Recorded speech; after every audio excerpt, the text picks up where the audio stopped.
Clean food. Did Paul declare all foods clean? My name is Resistance the Spellbreaker. This video was not intended to hurt you, to harm you, to poke at you. It was only intended to bring you closer to your Creator, to benefit you spiritually and physically. Okay? You're probably not going to agree with my understanding of Scripture, but we're all going to grow in knowledge and understanding here today. Who are we? We're the Hebrew Israelites. Most of us have come out of the church, and we've decided to follow the Bible rather than man. And one of the things collectively that stands out to us is unclean food being, well, unclean food.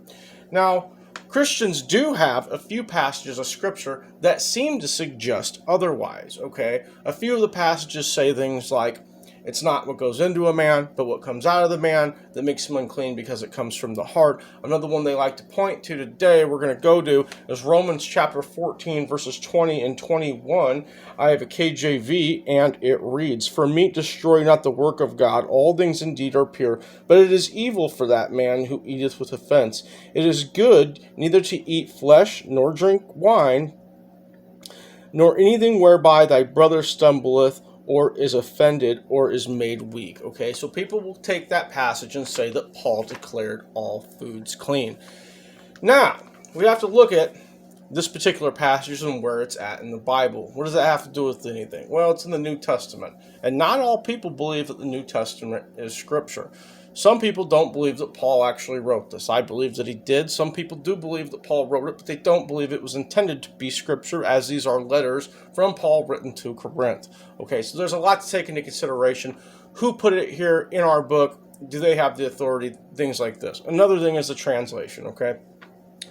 The translators have been caught many times hiding things from us every time the Bible would go from one language to another. So much so, they even took books out, entire passages out. The newer the book, the more watered down that you're going to get it. So some people will go to the translation. They'll use a Strong's and lexicons and things to get a more concrete understanding of what these particular passages say, and they'll go that route. We're not going to do that because most people don't know what I'm saying. So does Paul have the authority to change the Scripture, to null and void the law, or to create a new law?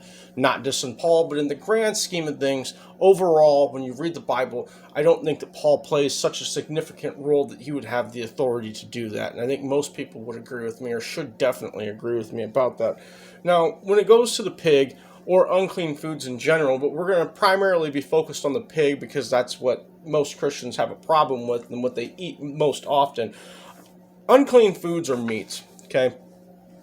Not just the pig, all of them have parasitic worms inside of them. If you don't cook these meats to a high enough temperature, there's parasitic worms inside of them that are going to live, and they're going to come into your stomach, and they're going to eat the food that you eat, and they're going to be inside your stomach crapping, and it's going to cause all sort of negative side effects to your body, okay? So how did the Israelites know this thousands of years ago? Well, we use that as proof that the Bible's real, but that's not what we're talking about here today. We're also going to go to the fact that they hide the pig in the food. There's pig in marshmallows and certain types of American, or in cheeses. And, you know, the idea that these people are hiding these things and being very deceptive on the package, it doesn't even say contains pig or contains pork. The package will actually say contains this, and it'll give the name of a chemical, and if you researched into that chemical and where it comes from, it's derived from the pig, but the package will never tell you that. So you got to memorize all these chemicals, and when you hold the back of a box and there's 10,000 chemicals, it's easy to see how they're hiding this and how most people are never ever going to figure it out unless they get real into it. So eating biblically clean is very difficult to do. So the fact that they've made it difficult to do, I'm going to use as a hint that we shouldn't be eating pig as well.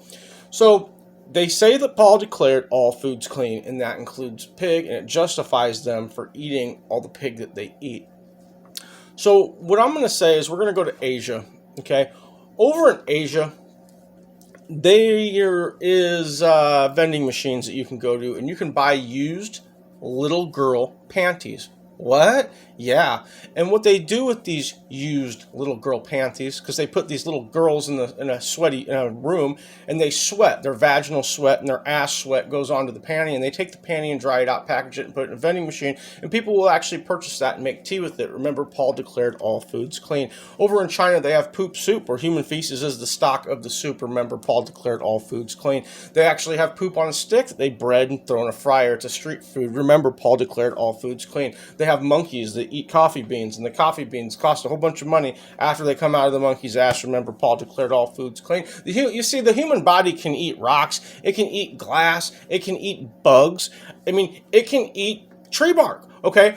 So, if Paul declared all foods clean, where does it end? Are you sure you're willing to stand on all foods being clean? I don't think you're ready to stand on that, okay? Because I don't, and you'll say, well, you know what? Poop's not food. So these people over here, they shouldn't eat it because it's not food. Well, okay, I agree with you.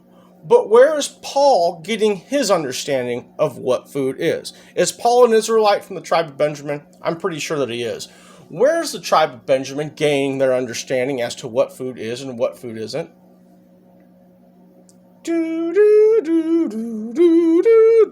You see, they got that understanding from the Torah, okay, which tells them what food is and what food isn't. So if Paul did, in fact, say all foods are clean, Paul is saying all foods are clean. We're going off of what Paul understands food to be, okay, which pig wouldn't be a part of that. Now, what I want to challenge the Christian to do, I'm going to give you some homework, and I know you guys don't like that. Go to Google and say, what does the Bible say about eating unclean food? And you're going to have a lot of chapters and verses that are very specific, and they're going to say, do not do it. So much so, people even chose to die over eating a piece of swine's flesh. Okay, so these people really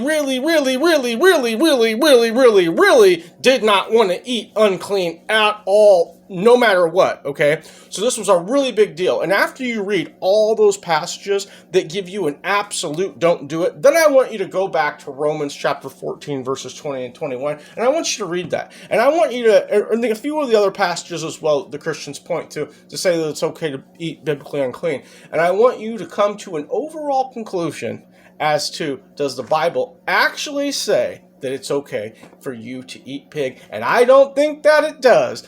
Thank you for tuning in. I truly hope that this has helped you. Have a blessed day. Shalom.